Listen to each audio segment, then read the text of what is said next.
Hechos 20:24. Pero de ninguna cosa hago caso, ni estimo preciosa mi vida para mí mismo, con tal que acabe mi carrera con gozo, y el ministerio que recibí del Señor Jesús, para dar testimonio del Evangelio de la gracia de Dios. Palabra de Dios.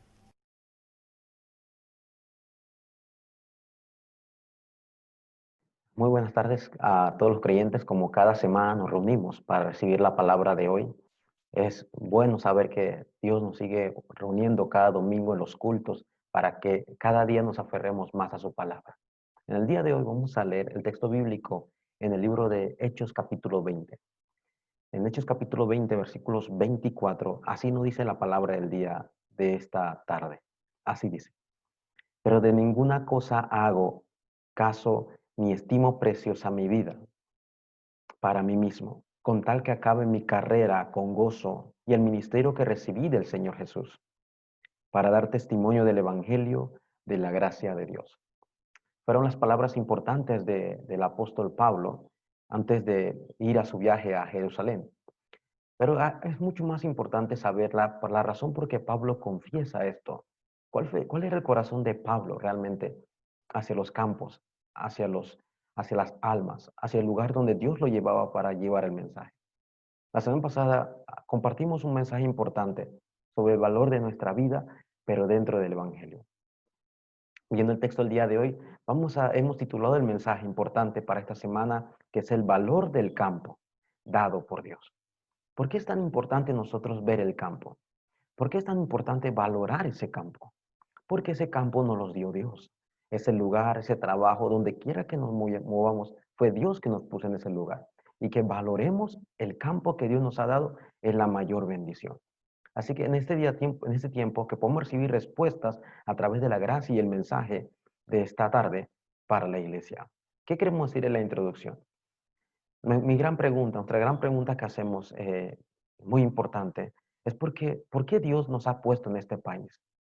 Saben que estamos celebrando este mes importante en cuanto a la nación de Panamá, pero hay que preguntarnos sobre todas las cosas, ¿por qué Dios nos ha puesto en este lugar? ¿Cuál es la razón de que Dios ha levantado creyentes y pastores en diferentes lugares, la iglesia en este lugar?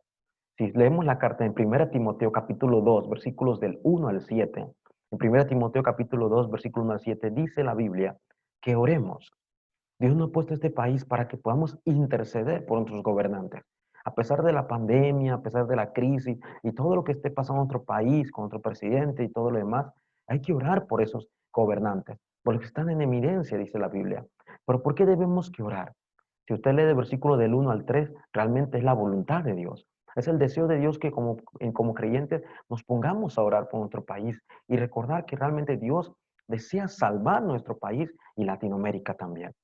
Que lo segundo que tenemos que recordar según este pasaje bíblico, aparece en el versículos 4 al 6, es que Dios desea que este país, a través de todos los países de Latinoamérica, conozcan realmente quién es el Evangelio, quién es Jesús, que es el Cristo. ¿Por qué? Porque la verdad, Dios desea que conozcan al único mediador entre Dios y los hombres. Entonces, esta es la segunda razón por la que Dios nos puso en este país. Y la tercera razón por que Dios nos puso en este país es porque Él nos llamó. Es su deseo de todas las personas de este país, en este mundo. Dios nos llama a nosotros para que podamos nosotros compartir este mensaje, orar, pero también que conozcan el Evangelio, pero principalmente es porque es nuestro mandato celestial. Es el deseo de Dios que viene, que es divino, que vino del cielo. Y ese mandato celestial tenemos que recordar que es nuestro llamado. Dios nos llamó realmente para compartir este mensaje a nuestra región, a nuestros campos, a nuestro país, y es porque es nuestra misión. Estas tres cosas siempre debe recordar el evangelista: el mandato celestial o el mandato que es divino de parte de Dios, nuestro llamado, nuestro agradecimiento que Dios nos escogió por gracia y que podamos compartir este mensaje es nuestra misión para nuestra vida en este país y en cualquier lugar del campo en que nosotros estemos. No olvidemos que Dios nos puso en este país para poder orar por nuestras naciones y por nuestros gobernantes y que principalmente Dios levante, Señor, en ese equipo, Dios pueda levantar en la política, en los oficios, obreros que puedan aferrarse al Evangelio y compartir el mensaje de Cristo. Que esta introducción nos lleve a tener un título de oración importante para esta semana por nuestros gobernantes. Viendo el título del mensaje del día de hoy, el valor del campo dado por Dios, ¿qué tres cosas tenemos que valorar realmente? Como hijos de Dios, como obreros, como discípulos, pastores, hay tres cosas que tenemos que valorar, que es el campo que realmente Dios nos ha dado. Y hay tres campos que hoy queremos nosotros compartir en esta tarde. El primer campo, y el campo, uno de los campos más importantes, es el campo que tiene que ser más feliz, es el campo que tiene que recibir la mayor gracia y la mayor respuesta, y principalmente el campo que tiene que recibir la sanidad. ¿Cuál es el campo? El campo de mi vida. La semana pasada nosotros compartimos el valor de su vida, de nuestra vida, dentro del Evangelio. ¿Y por qué es importante su vida? Porque ahí está su identidad, nosotros lo compartimos. Y si ahí está su identidad, tenemos que disfrutar ese valor que Dios nos ha dado, como dice Isaías 43. Entonces, viendo el campo de mi vida, en este primer punto, nosotros tenemos que recordar tres cosas importantes dentro de este primer punto. ¿Qué tenemos que mirar? ¿Qué tenemos que recordar? ¿O qué tenemos que restaurar viendo estas tres cosas dentro del campo de mi vida? Primero, lo que Dios ha hecho en mi vida, el pasado.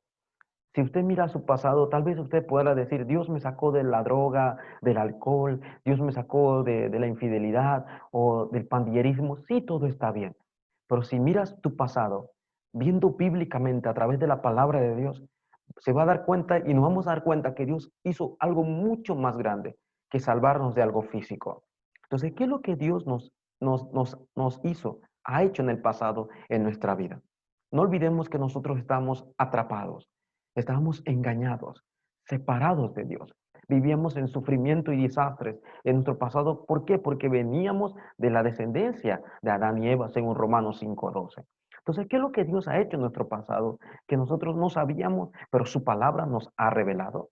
Primero, toda la humanidad, según Génesis 3:6, por causa de un hombre, toda la humanidad se separó de Dios. Toda la humanidad ahora está en sufrimiento. Toda la humanidad ahora tiene que vivir en este mundo y al final, bajo su destino, morir. Esta es la separación de Dios, ya que toda la humanidad está atrapado por este destino, por este problema fundamental. La Biblia dice que Dios envió a Cristo para las personas, para todo el mundo que buscan el camino por la separación de Dios, que están buscando la manera de ser feliz. Dios envió a Cristo, según Juan 14:6, porque Él es el camino, la verdad y la vida. Él cumplió la palabra cuando Dios dijo que iba a enviar a alguien, Génesis 3:15, a aplastar la cabeza de la serpiente. Y su nombre es Cristo. Y este Cristo nos abrió el camino en el pasado. Número 2, nosotros que vivimos esclavos del pecado, en Romanos 3:23, con un pecado que no podíamos, y no hablo del pecado físico solamente, sino del pecado original, el pecado de la separación de Dios, el pecado que nos tiene atados ahora por la muerte y el destino y el sufrimiento, y con él de que tenemos que ir al infierno. Y la Biblia dice que Cristo en el pasado, a través de Romanos capítulo 8, versículo 2, que la ley del Espíritu de vida en Cristo Jesús nos libró de la ley del pecado y la muerte. Ya no tenemos que preocuparnos por la atadura de la muerte y el destino. Cristo nos liberó porque a través de Romanos 8:2 dice que solo la ley del Espíritu de vida, que es en Cristo Jesús, nos liberó de ese problema. Gracias a Dios, realmente. Dios hizo una obra grande en el pasado. Y la tercera cosa que fuimos libres es por el engaño, por las artimañas de Satanás. La Biblia habla en Hechos capítulo 10, en Hebreos capítulo 2, en Hechos capítulo 26, si usted lee. Nosotros estábamos oprimidos, estábamos bajo la potestad y estábamos bajo el imperio de este diablo. Y según Juan 8:44, nosotros éramos hijos del diablo, ¿sí? De este mentiroso y padre de la mentira. Vivíamos engañados sin saber la verdad. Y la Biblia dice que por la gracia del Evangelio, entonces, 1 de Juan 3:8 se cumplió, que para esto apareció el Hijo de Dios.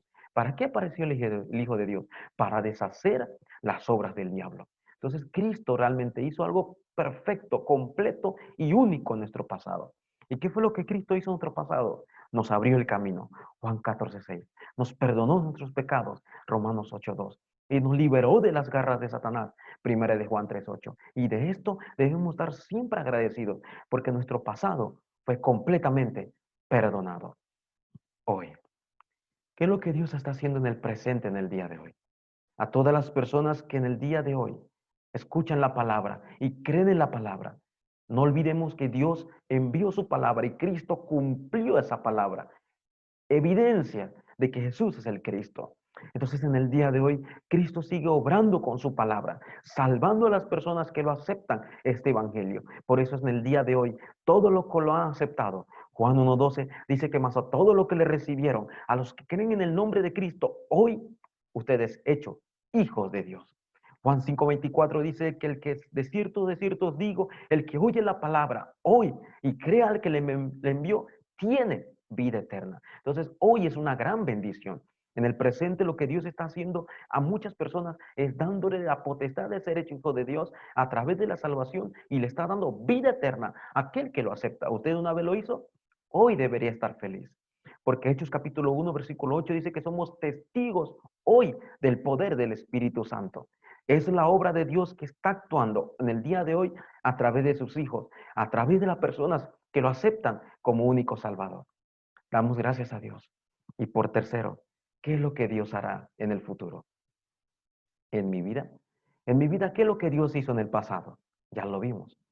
¿Qué en mi vida, qué es lo que Dios está haciendo ahora en el presente que debo disfrutar? Ya lo está haciendo. Todavía en su vida y en mi vida. Y en mi vida, ¿qué es lo que Dios hará en el futuro? ¿Realmente es preocupante nuestro futuro como hijos de Dios? ¿Debemos vivir ansiosos de qué pasará o no pasará? ¿Realmente el futuro está en las manos de Dios? ¿Somos hijos de Dios? ¿Dios nos guía con todo su poder y eternamente y para siempre? No deberíamos preocuparnos por el futuro, porque Hebreos capítulo 13, versículo 8 dice que Jesucristo es el mismo de ayer y de hoy por todos los siglos. Él no ha cambiado. Es el mismo en el pasado, es el mismo de hoy y es el mismo que está obrando en el futuro. En Hebreos capítulo 10, versículos 23 y 25, dice que en estos días que se acercan, hablando del futuro, solamente continuemos, no importa la debilidad, no importa cómo nos sintamos, continuemos, porque ahí está la mayor respuesta. La carta de Hebreos capítulo 10, versículos del 23 al 25, el autor dice, considerémonos unos a otros y continuemos no dejando de congregarnos, como algunos tienen por costumbre. Y cuánto más si veis que aquel día se acerca. Lo que la palabra de Dios nos insta para el futuro es no mirar otra cosa. Continuemos creyentes. En medio de la debilidad, continúa. Que en medio de la circunstancia, continuemos porque Dios está obrando. Y es más, a través del culto tenemos la fuerza. Continuemos aferrándonos a la palabra. Y no nos preocupemos lo que vendrá en el futuro, porque Dios ya está obrando en su futuro todos los días. Ese es el valor del mayor campo que Dios me ha dado. ¿Y cuál es el campo que Dios me ha dado? Mi vida. Segundo, ¿cuál es el segundo campo que Dios nos ha dado? Que realmente tenemos que tener de mucho valor. Es el campo de la iglesia. Es el campo de los creyentes. Dios nos ha dado una congregación, iglesia.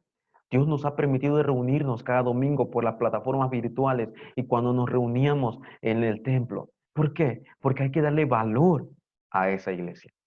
No olvidemos que en 1 Pedro capítulo 2, versículo 9 dice que somos el pueblo de Dios. Somos el real sacerdocio, nación santa, pueblo que es propiedad de Dios. Ese somos nosotros. ¿Qué mayor valor que otra cosa? Que saber quiénes somos nosotros como miembros del cuerpo de Cristo. Y recordar que a través de su iglesia, a través de su congregación, a través de sus hijos, Dios sigue obrando porque está en medio de su pueblo. En Mateo capítulo 18, versículo 20, dicen, donde están dos, mire, dos o tres congregados en mi nombre, dice que Él ya está en medio. Ya con eso hay respuesta para nuestra vida. Debemos disfrutar la mayor gracia que Dios nos ha dado, que Dios está con su iglesia y está obrando en su iglesia. ¿Por qué debemos valorar la iglesia como creyente, como las personas que han aceptado a Cristo?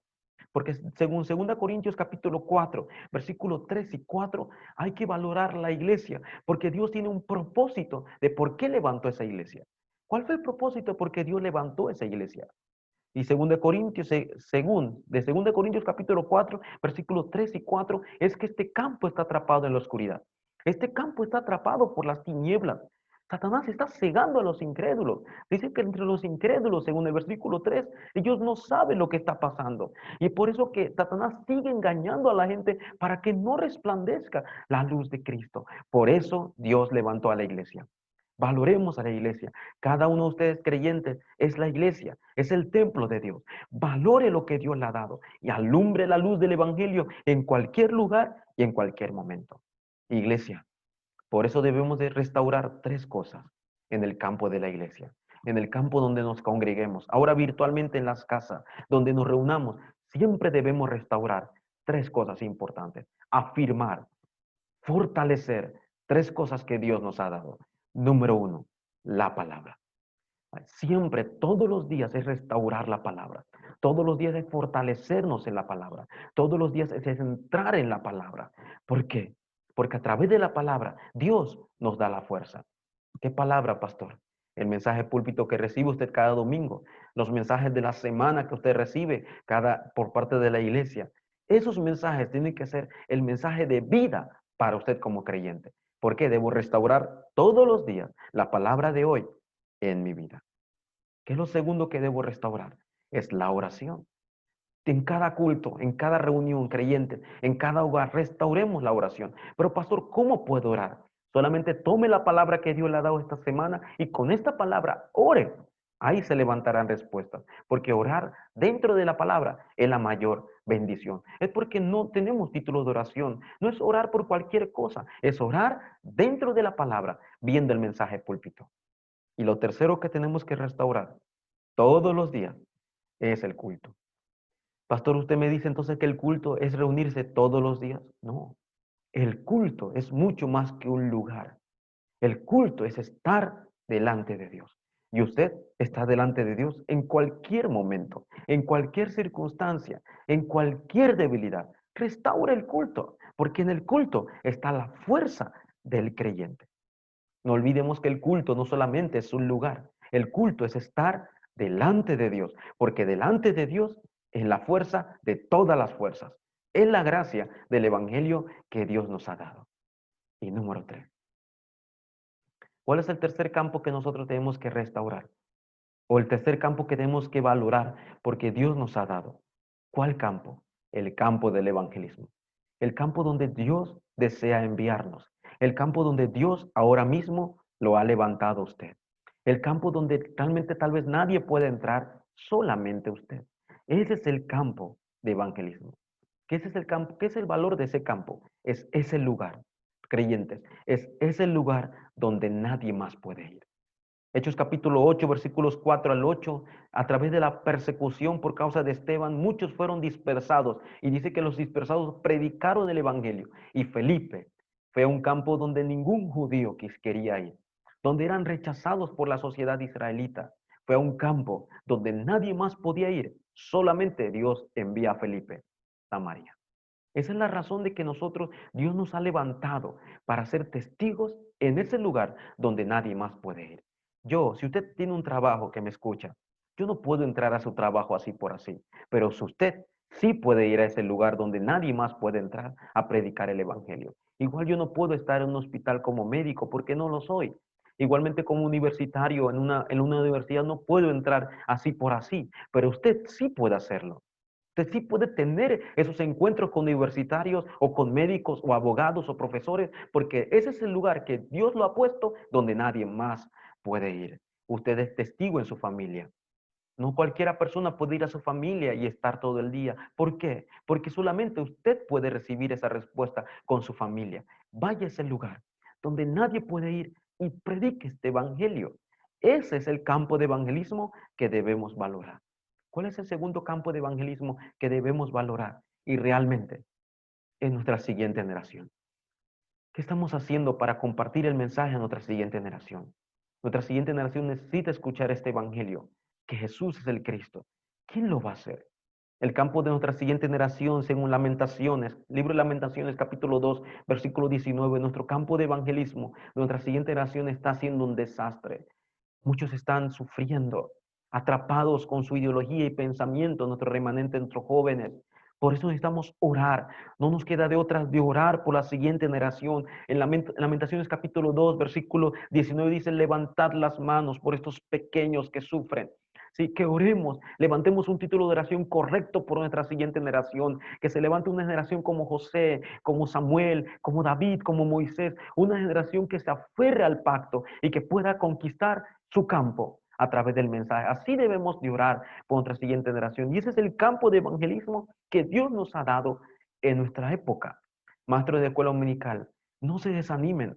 Líderes en cada departamento que enseñan, no se desanimen con nuestra siguiente generación. Dios tiene el mayor deseo de proclamar este mensaje hacia ellos también, porque ellos predicarán este mensaje también a otros que vendrán después de ellos.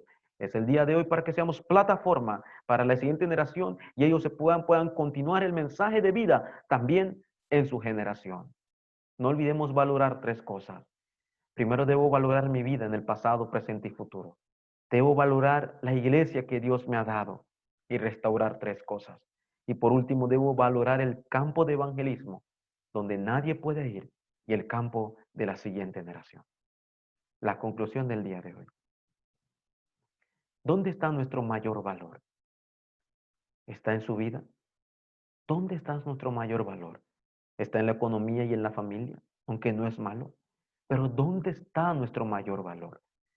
Nuestro mayor valor sobre todas las cosas debe estar en el Evangelio. Solamente en el Evangelio. ¿Por qué? Porque por causa del Evangelio, mi familia, mi campo, donde yo vaya, puede ser bendecida. Así que mi mayor valor debe estar dentro del Evangelio y dar toda nuestra vida, obreros, dar toda nuestra vida, iglesia, por el Evangelio es la mayor bendición. No hay otra bendición más grande que dar nuestra vida completa por el Evangelio. Esa es la bendición. Y nuestro mayor valor debe estar en esto, hermano. Que esta semana el valor del campo que Dios le ha dado a usted, sepa valorarlo. Pero primero, valore usted su vida, la identidad que Dios le ha dado. Valora usted el campo, la iglesia donde Dios lo ha levantado, para que usted pueda dar toda su vida por causa del Evangelio y que pueda valorar el campo del evangelismo donde nadie puede ir y nuestra siguiente generación que tanto necesita que proclamemos y grabemos en ello que Jesús es el Cristo. Vamos a orar por ello. Y no olvidemos orar por nuestra nación. Que Dios siga levantando obreros, que se aferren al pacto y se levanten como protagonistas en su época también. Vamos a orar. Dios, te damos gracias. Gracias por llamarnos por nuestro nombre, Señor. Gracias por darnos todas las bendiciones, Señor, como tus hijos, Señor. Hoy oramos, Señor. Tú eres Cristo. Tú eres nuestro Rey, nuestro Salvador. Señor, obra a través de tu palabra en estas naciones, Señor, en este país. Obra, Señor, a través de tu palabra, a través de los gobernantes, Señor, y de todos los que dirigen la eminencia de estos lugares. Pero por encima, Señor, oramos, porque cada día puedas levantar una generación que se aferre al pacto, que se aferre al mensaje del Evangelio, y ellos puedan llegar a esos lugares a predicar este precioso Evangelio, Dios. Gracias por el valor que tú nos has dado de nuestro campo hasta el día de hoy. Oramos con acción de gracias por este culto, para que todos los creyentes reciban la fuerza a través del mensaje, Señor, de esta semana.